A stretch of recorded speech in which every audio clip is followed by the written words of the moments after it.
Friends, കുടുംബവിളക്കിന്റെ മറ്റൊരു പുതിയ എപ്പിസോഡിന്റെ വിശേഷങ്ങളായിട്ടാണ് ഞാൻ ഇന്ന് വന്നിരിക്കുന്നത്. അനന്യയുടെ ദുഃഖം കണ്ട് അച്ഛൻ അവളോട് സംസാരിക്കുന്നതാണ് ഇന്നത്തെ എപ്പിസോഡിന്റെ തുടക്കം. മോളെ, നീ നേരിൽ പോയി കണ്ട് സംസാരിച്ചാൽ തീരാവുന്ന പ്രശ്നമേ നിങ്ങൾക്കിടയിലുള്ളൂ. അനിരുദ്ധ് അത്ര മനുഷ്യപ്പറ്റില്ലാത്ത ആളൊന്നുമല്ല. നേരിട്ട് ചെന്നാൽ നിന്റെ വിഷമം അവൻ തിരിച്ചറിയും, നിന്നെ സ്വീകരിക്കും, എനിക്ക് ഉറപ്പാണ്. എനിക്ക് അങ്ങനെ തോന്നുന്നില്ല അച്ഛാ. ഞാനിപ്പോൾ അമ്മ പറഞ്ഞ കാര്യങ്ങളാണ് ഓർക്കുന്നത്. അനിരുദ്ധിന് എന്നോട് ഒരു സ്നേഹവുമില്ല. ഉണ്ടായിരുന്നെങ്കിൽ അവൻ ഇങ്ങനെ കാണിക്കില്ലായിരുന്നു. നിങ്ങൾ ചെയ്ത തെറ്റിന് എന്നെ ഇവിടെ നിർത്തിയിട്ട് പോകില്ലായിരുന്നു. സൊരയുടെ ഒപ്പം എന്നെയും കൊണ്ടുപോകുമായിരുന്നു. അവിടെ ചെന്നിട്ട് എന്നെ ഒന്ന് വിളിക്കുക കൂടി ചെയ്തില്ല. അവനറിയാം സൊരമോളെ ഞാൻ എൻ്റെ സ്വന്തം മകളെ പോലെയാണ് സ്നേഹിക്കുന്നതെന്ന്. ഇനി ഞാൻ ആരുടെയും പിറകെ പോകില്ല അച്ഛാ. എനിക്കൊരു ജീവിതം തരണമെന്ന് പറഞ്ഞ് ആരുടെയും കാല് പിടിക്കാനും പോകില്ല. അവന് വാശിയുണ്ടെങ്കിൽ എനിക്കുമുണ്ട്.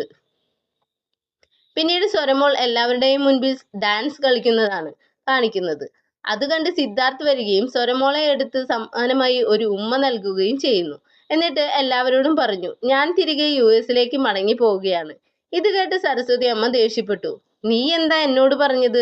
ശ്രീനിലയം തിരിച്ചു വാങ്ങിക്കണം, എല്ലാവരുടെയും കൂടെ താമസിക്കണം എന്നൊക്കെയല്ലേ? ഇത്രയും ദിവസം താമസിച്ചില്ലേ നിങ്ങളുടെ ഒപ്പം?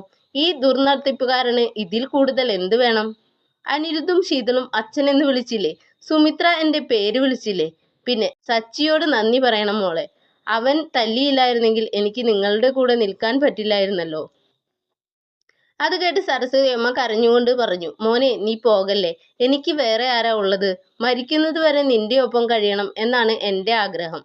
അമ്മയ്ക്ക് ഇവരൊക്കെ ഇല്ലേ? ഇനി ഒരിക്കലും വൃദ്ധസദനത്തിൽ കഴിയേണ്ടി വരില്ല എന്തായാലും. അച്ഛൻ എന്താ ഇത്ര പെട്ടെന്ന് ഇങ്ങനെ ഒരു തീരുമാനമെടുത്തത്? എടുക്കേണ്ടി വന്നു മോനെ. എനിക്കറിയാം, സുമിത്ര കാരണമാണ് അവൻ ഇപ്പോൾ ഈ തീരുമാനം എടുത്തത്. സുമിത്രേ, അവനോട് പോകല്ലേന്ന് പറ. നീ പറഞ്ഞാൽ അവൻ കേൾക്കുമെന്ന് സരസ്വതി അമ്മ പറയുന്നു. സുമിത്ര പറഞ്ഞു, സിദ്ധാർത്ഥ്, നിങ്ങൾ ഇപ്പോൾ എടുത്ത ഈ തീരുമാനം നല്ലതാണ്. US പോകുന്നതാണ് നല്ലത്. ഞാൻ അഭിപ്രായം പറയാൻ ആളല്ല, എങ്കിലും പറഞ്ഞെന്നേ ഉള്ളൂ എന്ന് പറഞ്ഞ് അകത്തേക്ക് പോയി. ഇത് കേട്ട് എല്ലാവരും സങ്കടത്തിലായി. സ്വരമോളും കരയാൻ തുടങ്ങി. അച്ഛൻ എങ്ങോട്ടും പോകണ്ട, ഞാൻ വിടില്ല. സിദ്ധാർത്ഥ് വിഷമത്തോടെ പറഞ്ഞു, പോകണം മോളെ. പിന്നീട് കാണിക്കുന്നത് അപ്പു വീട്ടിലേക്ക് വരുന്നതാണ്. ചിത്ര അവനെ കണ്ടിട്ട് എന്തായെന്ന് ചോദിച്ചു. അച്ഛൻ ചെയ്ത തെറ്റിന് ഒരുപാട് വില കൊടുക്കേണ്ടി വരും അമ്മേ. അവൾ എന്നിൽ നിന്നും ഒരുപാട് അകലെയാണ്. അവൾ സുമിത്ര അപ്പച്ചിയുടെ വീട്ടിലല്ല, ഇപ്പോൾ പങ്കജിനോടൊപ്പമാണ്. ഞാൻ അവിടെ പോയി അവളെ കണ്ടിരുന്നു. എന്നിട്ട് അവിടെ നടന്ന കാര്യങ്ങളൊക്കെ അവൻ അമ്മയോട് വിശദീകരിച്ചു. അവൾക്ക് ഇത്രയും അഹങ്കാരമോ? ആ പങ്കജിന്റെ കയ്യിലെ പണം കണ്ടിട്ടാണ് അവൾ ഇങ്ങനെയൊക്കെ പറയുന്നത്. അങ്ങനെയല്ല അമ്മേ, അച്ഛൻ ചെയ്ത തെറ്റുകൊണ്ടാണ്.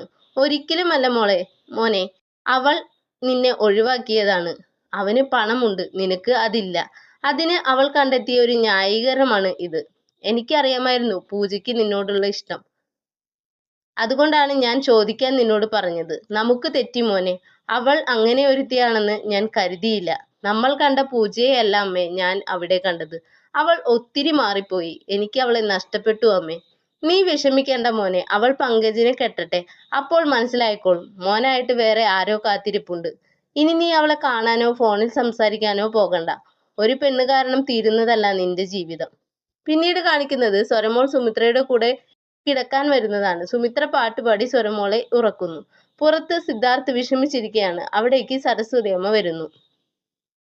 മോനെ, നീ തിരിച്ചു പോകാൻ തന്നെ തീരുമാനിച്ചോ? സുമിത്ര നിന്നെ എന്തായാലും സ്വീകരിക്കില്ല. ഞങ്ങളൊന്നും നിന്റെ ആരുമല്ലല്ലോ. അമ്മ എൻ്റെ എല്ലാമല്ലേ.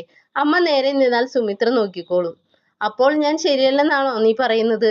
നിനക്ക് എന്നെ കൂടി നിന്റെ കൂടെ കൊണ്ടുപോയിക്കൂടെ? അവിടുത്തെ കാലാവസ്ഥയൊന്നും അമ്മയ്ക്ക് പറ്റില്ല. പിന്നെ ഞാൻ ജോലി തിരക്കിലുമായിരിക്കും. ഓരോരോ ഒഴിവുകേട് പറയുന്നു നീ.